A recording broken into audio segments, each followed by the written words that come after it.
Bismillahirrahmanirrahim. Assalamualaikum warahmatullahi wabarakatuh. Selamat siang atau sore. Salam sejahtera untuk kita semua. Sebelum kita awali perkuliahan, izinkan saya untuk mengucapkan selamat bagi yang muslim menyongsong bulan Ramadan dan menjalankan puasa di bulan Ramadan. Semoga di akhir Ramadan nanti kita menjadi orang-orang yang bertakwa, la'allakum tattaqun. Baik, untuk pertemuan ke-9 ini kita akan melanjutkan materi kemarin ya. Kalau kemarin kita telah belajar sistem adonan, hari ini kita akan melanjutkan proses-proses pembuatan roti setelah terbentuk adonan. Baik, kita akan melanjutkan pembahasan kita ya. Jadi ketika roti mengalami proses fermentasi, yeast itu nanti akan menggunakan oksigen ya dan glukosa. Glukosa ini berasal dari pemecahan pati gitu ya. Kemudian hasilnya nanti adalah karbon dioksida ya dan air.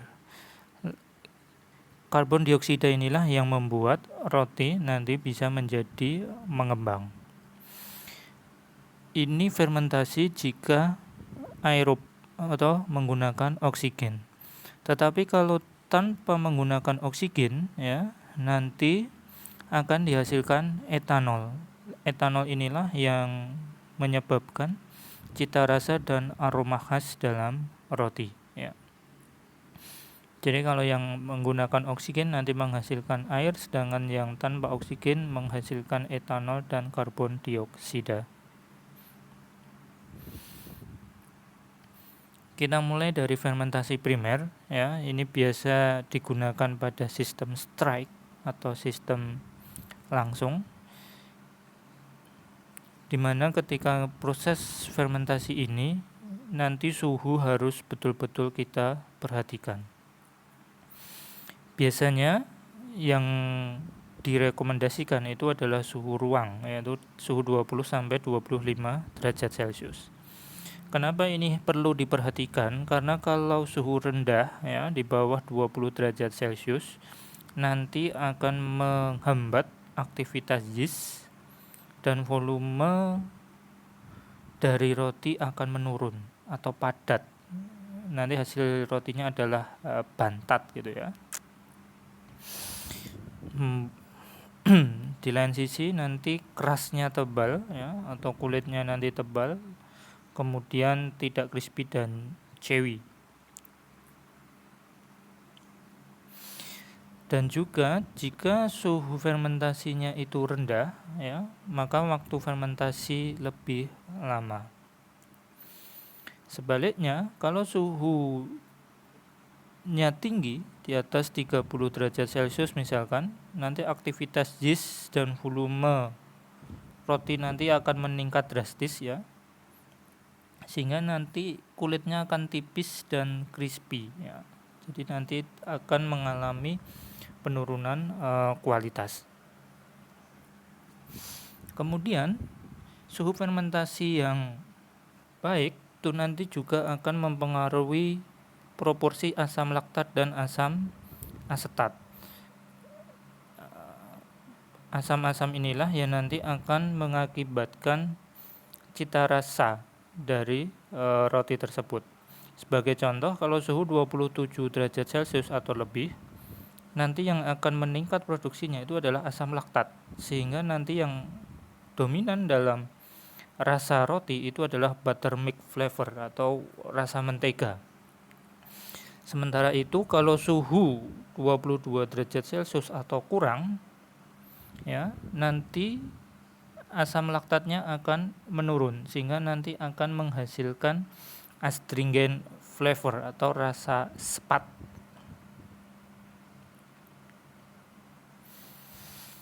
Kemudian ketika proses fermentasi primer setelah dilakukan, ya, biasanya nanti akan ada proses degassing atau pengeluaran gas hasil fermentasi dari yeast, ya, dari adonan. Biasanya dilakukan dengan menguleni sebentar adonan roti yang telah mengalami fermentasi tadi untuk mengeluarkan gelembung gas. Terutama yang kita keluarkan adalah gelembung yang berukuran besar, ya. Karena nanti kalau tidak dikeluarkan nanti akan menurunkan akurasi penimbangan, ya. Jadi tujuan dari degassing itu meningkatkan akurasi penimbangan supaya timbangannya tepat, ya. Karena jika gelembung gasnya terlalu besar nanti akan mempengaruhi akurasi penimbangan. Menyeragamkan produk atau gelembung, ya, kemudian memudahkan pengemasan, kemudian mengurangi produk reject saat pengemasan. Karena nanti kalau gelembungnya terlalu besar nanti akan mempengaruhi tekstur di dalam rotinya. Setelah proses degassing, biasanya nanti akan ditimbang.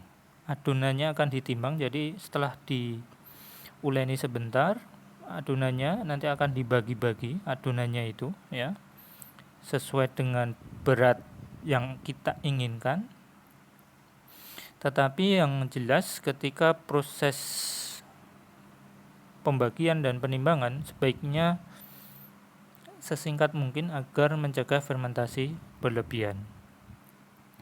Kemudian hindari pemakaian tepung tabur, ya, terlalu banyak supaya nanti tidak terlihat dalam produk roti yang kita hasilkan.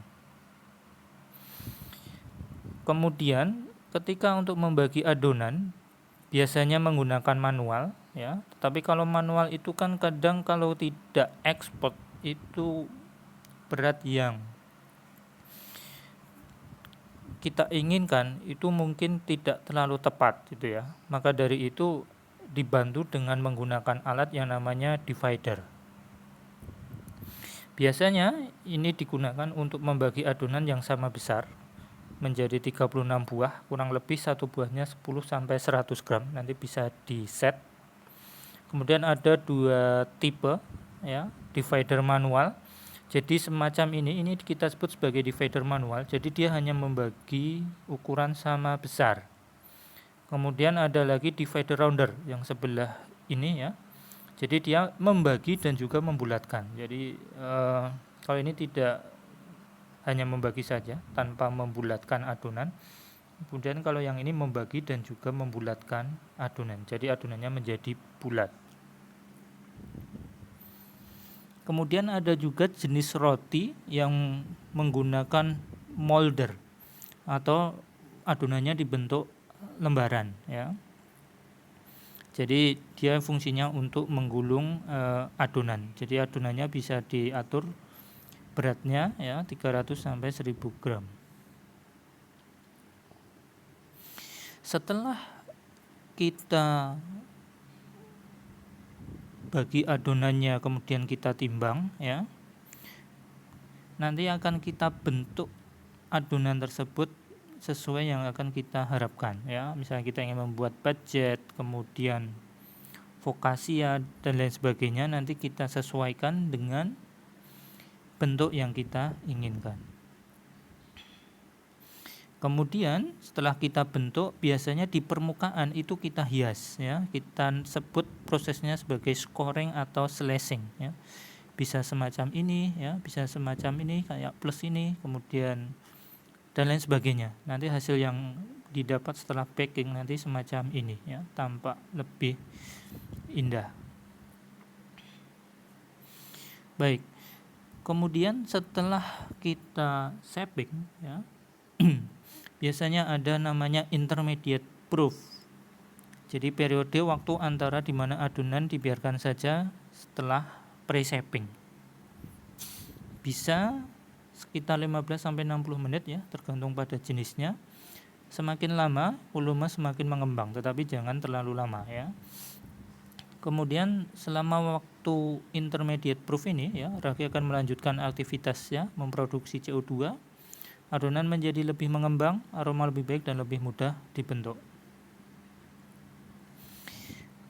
Kemudian sebelum kita packing ada yang namanya final fermentation ya, atau kita sering menyebut secondary fermentation. Ini digunakan untuk menghasilkan pengembangan adonan agar optimum dengan membiarkan adonan yang telah terbentuk untuk mengembang yang nantinya akan menghasilkan produk dengan volume dan bentuk yang diharapkan setelah pemanggangan. Periodenya setelah shaping dan sebelum baking ya 15-12 jam, suhunya 20-29 derajat Celcius. Alatnya kita sebut sebagai proofing cabinet atau proofer. Jika nanti proofingnya optimal ya, kalian bisa melihat nanti bentuk gelembungnya akan merata ya, yang kecil-kecil yang besar-besar. Berbeda dengan jika terjadi overproofing. Kalian bisa melihat di sini banyak gelembung yang sangat besar dan tidak beraturan dan membentuk tunnel-tunnel semacam ini ya, atau terowongan, sehingga nanti akan mempengaruhi kualitas dari tekstur daging roti. Ini sebagai contoh underproofing ya, sehingga nanti akan mengakibatkan penurunan kualitas dari roti. Baik, ketika fermentasi biasanya nanti roti yang kita hasilkan nanti akan kehilangan berat, seperti yang pernah saya sampaikan.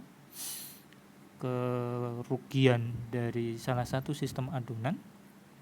Kenapa bisa kehilangan berat karena fermentasi? Ya karena perubahan dari pati gula karbon dioksida ya. Intinya adalah aktivitas yeast dan juga penguapan air. Kemudian apa saja yang mempengaruhi kehilangan berat?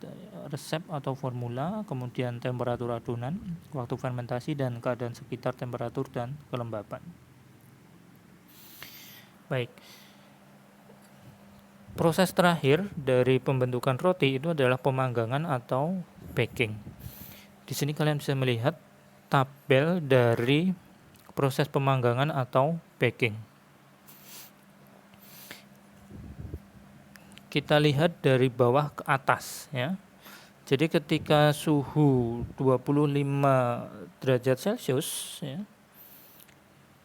atau 26 derajat Celcius itu suhu ideal untuk adonan dan ragi ya. Kemudian nanti sekitar 38 suhu fermentasi ideal.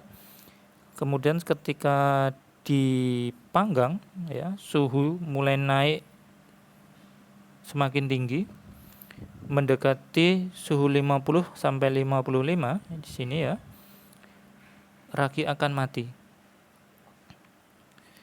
Karena suhunya sudah semakin tinggi ya. Kemudian suhu 60, enzim beta amilase non aktif ya.